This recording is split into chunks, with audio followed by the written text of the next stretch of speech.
มอยสุงค่ะเมื่อนี้เป็นวันที่27เดือนธันวาคมที่12ปี2025เป็นวันเสาร์ได้ตอนให้ข่าวใส่หมอหอมมีข่าว3ตอนที่มาเปิ้นเผาข่าวตั้ง3ตอนในเป็นเพนางยิงใครนางยิงกูกอดไหลถ่อมแต้ๆเนี่ยค่ะหัวข้อข่าวที่1ได้ก็มีผู้ชายเาะเอาหลวนยิงในก็กินน้ำเมากินเกี่ยวหลอกกอกกันให้แน่นี่เพราะว่าหลวนเมาเหย้าเนี่ยก็คมกันต้องอ้อยก่อเสกันจันโลหลายหลวนยิงนั่นข่าวแทงตอนหนึ่งค่ะ เมื่อพ้องดีนางยิ่งก่อหนึ่งลือเฮ้อว่าอยู่ดีในหอเฮิรนนั่นมีผู้ชายหลอมเข้ากว่าเสียวก็กั้นจันรู้หลายเนี่ยค่ะข่าวแทงตอนหนึ่งอันนี้ซ้ำเป็นตั้งหักตั้งแป้งคินทบกันค่ะเพราะว่ากว่าทบกันที่ห้องลือเศร้าตีหนึ่งเมื่อพ้องดีนางยิ่งเข้าห้องน้ำนั่นแหน่ผู้ชายก็เอากักซอกกาของนางยิ่งในค่ะนะหอเอากาผู้ยิ่งกว่าเฮ็ดไหนอ้อ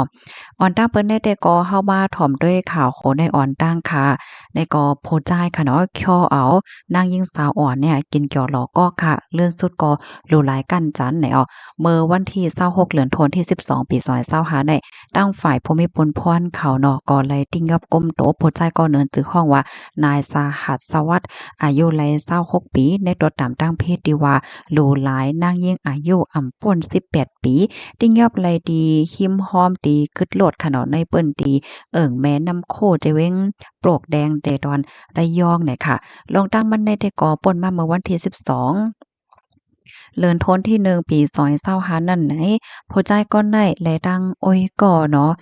เขาในกอโจ้เอานางสาวปี้อันนี้เป็นชื่อเล่นก้อยเนาะอายุแล16ปีค่ะมากินเกี่ยวหลอกกอกจ้อมกันดีเฮินเขาอันมีว่าอยู่ดีจะเว้งถ้าบ่ใจตอนหนองคายจังไหนเมื่อวานน้องยิ่งอ่อนนั่นไหนเมาเหย้าเฮ็ดแหนเนาะมีสติเหย้าในก็อันขาสองก้อนนั้นก็โฮมือกันเฮรู้ลายคั่นจันล้วนยิ่งในเนี่ยค่ะ ไว้หลังเสเป็นจังนั้นยาวนอกก็เป็นหล่อนยิ่งในกอเมื่อใครในก็เป็นแม่เฮแลเขาเมลูกก็อ่อนกันกว่าตึงลาติภูมิปนพรเขาเลื่อนสูดภูมิปนพรเขาในกอไหลติ้งยอบก้มโตโพใจายอันดีหลูหลายนั่งยิ่งในไหลยาวส่งกว่าที่โคงเป็นเล็กเสเด็กขับเคลื่อนกว่าจำหนังหมายมีวันเมืองมีเนี่ยค่ะข้อมูลตอนในกอเลยปีมาที่ห้องการข่าวมาติชนออกไว้ในค่ะเนาะออกค่ะในกอภรรยดีมีลูกมีหลานเป็นนั่งยิ่งกอให้ไลฟังสติปันลูกหลานไผมันเสกำในค่ะเนาะเพราะว่ามันเป็น เป็นกว่าเหย้าแหน่มันก็ตึกเคิกป้ายโตป้ายใจอนาคตมื้อหน้าแหละจังไหนเนาะพี่น้องเฮามาแทงข่าวแทงโหนึงค่ะอันได้ซ้ำไหนเข้าหาที่ในเฮิรนไหนเมื่อวันที่26เดือนธันวาคมที่12ปี2025ในตั้งฝ่ายภูมิพลพรเขาในก็ไล่ติ้งยอบก้มโตนายอภิชาติมันก็จะเล่นห้องว่าเกมเนาะอายุเลย30ปีในตัวตามตั้งพิธีว่ากั้นจันหลูหลายเปิ้นเฮ็ดให้เอาในก็ติ้งยอบก้มโตเลยดีเขาน้อยเจอเว้งปราณปุรีเจดอนปาจบคดีขันไหนค่ะลองตั้งหัวย่อยมันได้ก่อนเลยโฮว่าเมื่อโหเลินทนที่12ที่ป่นมานั่นนายอภิชาติค่ะไล่เข้ากว่าดีเฮิรนของนางสาวอันนี้เป็นชื่อเล่นเนาะอายุไล่20ปีเมื่อพ้องตีนางสาวแน่นอนรับหรือเฮอว่าอยู่ดีในหอในเฮิรนซ้ำอยู่ห้างก้อยก่อเลียวเนี่ยค่ะว่าแน่นะเพราะว่าผู้จ้ายก็ในข่าวกว่าเหย้าเนี่ยก็กว่า กั้นจันรู้หลายนั่นค่ะเผอว่านางยิ่งก็นั่นเตือนก็มีลองหลอกเงินว่าหางว่าเฮ็ดใดนางสาวนั่นก็โกสิในเรื่องสุดผู้ชายก็ไหนก็กั้นจันรู้หลายมานางกว่าเฮ็ดไหนค่ะอ้อม เข้าย่ำสืบมาไหนมานั่งไหนก็เลยข่าวกว่าตึงลาตีภูมิพลพรดีโฮงปลีค่ะปยกลาดว่าผู้ชายคนนั้นในเป็นคนที่ในหมู่บ้านเดียวกันก้วยบรรจายนั้นมีรองเกี่ยวข้องทั้งยาเมากรรมเมื่อกาก่อนป้นมาก็ยามถูกญาติติงยอบอยู่หลายปอกหลายกำเฮ็ดจังไหนเสแลผู้ชายก็ในก็ใกล้ลัดจ๋าหลูหลายเด้อมานั่งมาอยู่ตาสิก้วยกะอำว่วนว่าเตเข้ามาหลูหลายกั้นจันถึงที่ในเฮิรนจึงหนังไหนเนี่ยกำนันแลแค่ภูมิพลพรเขาแน่จอย จอมหาโตเสปันตั้งพิษกว่าพองให้ไหนเข้าย้ำสืบมาหนอม ตั้งฝ่ายภูมิพลพ่นเขาก็จ้อมหาออกผู้ใจก็ได้ไหว้เสมันหลูหลายนั่งยิ่งก็ได้ยอ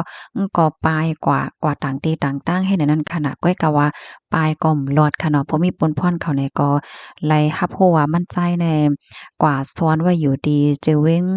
บรานโบดีเนี่ยค่ะก็เลยกับสืบกับสานกันเสเขาทิ้งยับก้มโตไล่ค่ะเพราะว่ามาต้องมาถามเหี่ยวไหนมั่นใจนั่นยอมรับเนาะ ก็เลยเอาตัวมั่นใจในสูงกว่าที่คงเป็นเล็กเสียก็เด็กขับเครื่องปันตัวต่ำกว่าจำหนังหมายมีวันเมืองมีเนี่ยค่ะข้อมูลตอนนี้ก็เลยปีมาที่ห้องการข่าวมติชนออกไว้เนี่ยค่ะ ข่าวเงาโหในก็ยุ่มอย่าว่าแต่จังเป็นตอนสอนปันตอนตานั่งยิ่งค่ะเนาะว่าแต่เป็นเส้นอายุปันไรก็ยอคณะเมื่อพ้องดีอยู่ไว้ดินในหอในเฮิรนว่าแต่เป็นห้องคาถ้าเป็นเฮิรนเป็นแว้งหาในกึ่งลีแลคัดซอพักโตเกินอยู่ตาเซเนาะและเพราะว่านอนหรือไว้ดีในหอในเฮิรนก็โหลคัดพักโตเห็นนอนในรถเพลเหลือเสเปิ้นยาวในค่ะนะมังก็แลใจเปิดพักโตไว้เนาะหนังหือมันเตเลี้ยงเพราะปีพักโตมันรับสึกน่ะสังสึงให้ไหนก็โหไรค่ะเนาะกะปานเมื่อเหลียวในยิงแค้นหลีไหลฟางยาวนะคะลูกดีข่าวง่าโหนได้เหไหลมาถ่อมด้วยแทงตอนหนึ่งอันในจำเป็นตั้งหักคิดหบทบกันที่ห้องลือเศร้าเฮ็ดไหนค่ะว่าในเมื่อวันที่23เดือนธันวาคมที่12ปี2025แน่ตั้งฝ่ายภูมิพลพรเขาในกอไล่โฮมกันเสติ้งกับก้มโตในสหรัฐอายุไล36ปีได้ตัวต่ำตั้งเพศดีว่าลักเอาโคของลักเอาโคของอำนันก็ซื้อโคของโจรเฮ็ดจังไหนคะอ๋อปยก็หันป้าคบหันป้ากาจังหนังเฮาหันที่ในแค่พักในเหย่าในค่ะเนาะในก็ติ้งกับก้มโตไล่ตีเหนือเส้นตั้งหลงท่ามักกาเจเว้งท่ามักกาเจดอนการจนาบุรีเนี่ยค่ะ ลองตั้งไล่โหย่อยย่ำมันในแทกอเมื่อวันที่22เดือนธันวาคมที่12ตีป่นมานั่นตั้งฝ่ายภูมิพลพรเขาไล่ฮับเติ่งลาดไล่ฮับเติ่งลาดนั่นขนาดเนาะว่ามีนางสาวเออันนี้เป็นชื่อเล่นก้อยค่ะไล่เข้าเติ่งลาดตีภูมิพลพรเขาเมื่อวันที่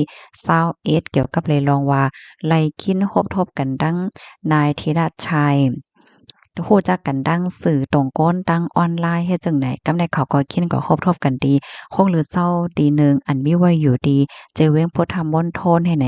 ว่ายนั่นค่ะเมอพ้องดีอยู่จ้อมกันตีในห้องหรือตีในห้องหรือเศร้าจังเนี่ยเนาะเขาก็โอบกันว่าสังไว้เฮ็ดจังได๋น่ะเนาะเฮ็ดแลเมอพ้องดีฝ่ายนั่งยิงเข้าห้องนำใน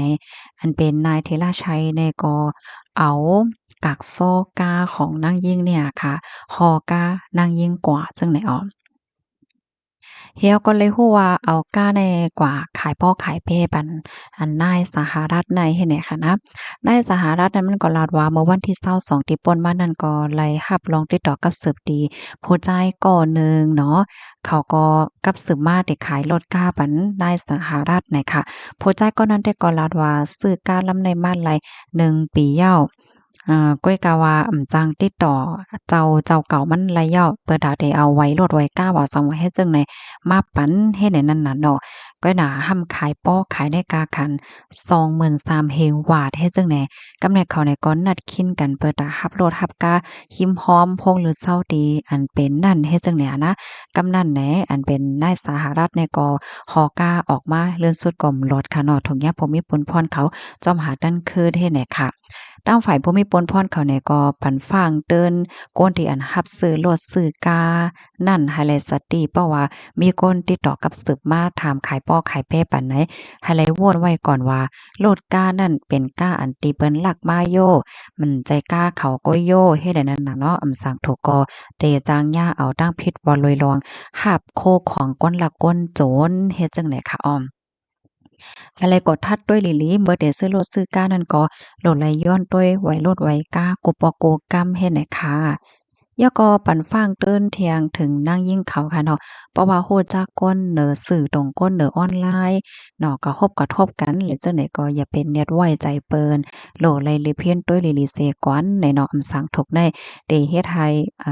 ซุ่มขิงซุ่มข้าวซุ่มละลายลองซุ่มโคกของเงินค่ำว่าสังว่าเฮ็ดจังไดป้าเที่ยงเฮ็ดได้ค่ะ ข้อมูลตอนนี้ก็ค่ะเลยปริมาที่ห้องการข่าวมติชนออกไว้นะคะนะข่าวเงาโหนก็ยุ่มยามว่าเดจังเป็นคอฟังถึงปันอะไรก็เนาะมันใครมีตีป่องความหมายในค่ะนะนางยิงเนี่ยเขาก็กว่าคบทบกันดังโพดใจที่เขาคินทบกันอันเขาฮู้จักกันดีเหนือออนไลน์เฮ็ดจังเนี่ยเมื่อพ้องที่มานั่งเข้าห้องน้ำว่าสังว่าเฮ็ดจังได๋โพดใจก็นั้นซ้ำเอากากซอกามันเหี่ยวก็หลอมฮอกามานั่งเนี่ยกว่าขายพันก้นที่อันเปิ้นรับซื้อ โลดกาเก่าโลดกามือสองเฮ็ดจังเนี่ยนะเฮ็ดแล้วกำในพรมเฮียเลยมานั่งเนี่ยก็ซ้ำกว่าถึงรัฐภูมิพลพรเขาภูมิพลพรเขาก็ล่ำจอมหากามานั่งเผื่อว่าล่ำกว่า6เท่าพันกามานั่งเนี่ยก็ก้นหายนั่นน่ะซ้ำพอเออกกามานั่งกว่าขายบันก้นอันรับซื้อกาเหย้าเฮ็ดไหนนี่ลองตั้งมันได้ค่ะนะอ๋อค่ะรับถอมเยาหันถึงจึงหือปันตาหันถึงบ้านไรค่ะดอกขอไหลตอนไหลที่อำป้อแตกแล้งเนี่ยก็ต้องถามบ้านไรค่ะนะยินจมเย็นนำค่ะออมไม่ทรงค่ะ